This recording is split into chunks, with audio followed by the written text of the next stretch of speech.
Good afternoon, brothers and sisters. We have a testimony by my brother-in-law, Errol Newlands, a life and death testimony. Listen carefully from the Not I, but Christ Fellowship to Errol Newlands' testimony. For everybody, it becomes your need. And if you have a need, I want you to know that Jesus is God and He is able to answer and to take care and attend to your need. The Bible said, as we just read, that blind Bartimaeus, he was in a crowd of people, but he was blind and could not see.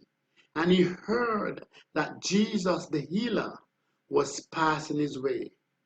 Even though the people around wanted him to keep quiet because they did not want to disturb the peace.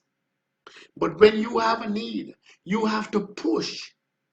As Bartimaeus realized that he has a need, and he cried aloud when they tried to keep him quiet. He made more noise when they tried to keep him quiet.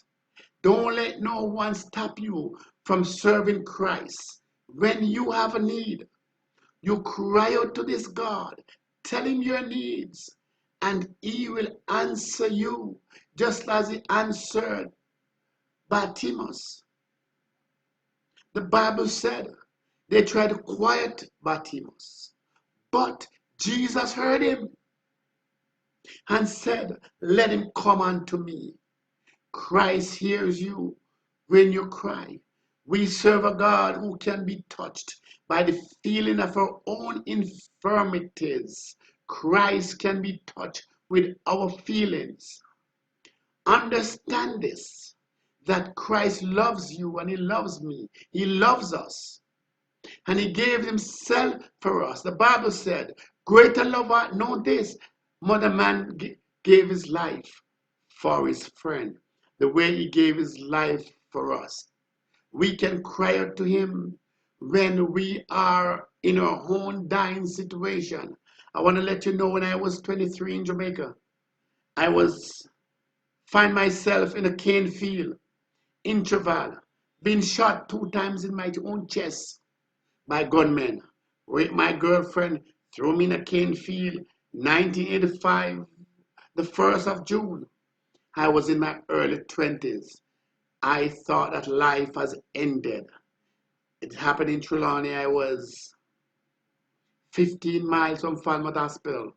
Somebody came, found me, made an alarm. They brought me to hospital. When I went to Falmouth, they started giving me insulin and started giving me blood. They realized that they couldn't help me much. The only vehicle they have there was a hearse.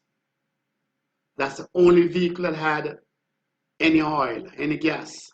So they put me in the hearse and they took me to Cornwall Regional. They thought I was dead.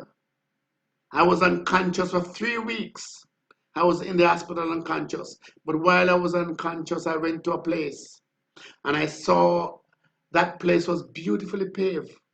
I saw a man, a short little man. He said to me that you cannot come here right now. Go back and read Psalm 118. Psalm 118. When I was conscious, I asked someone to read it for me. And what it says, though he slay me, he hath not given me over to death.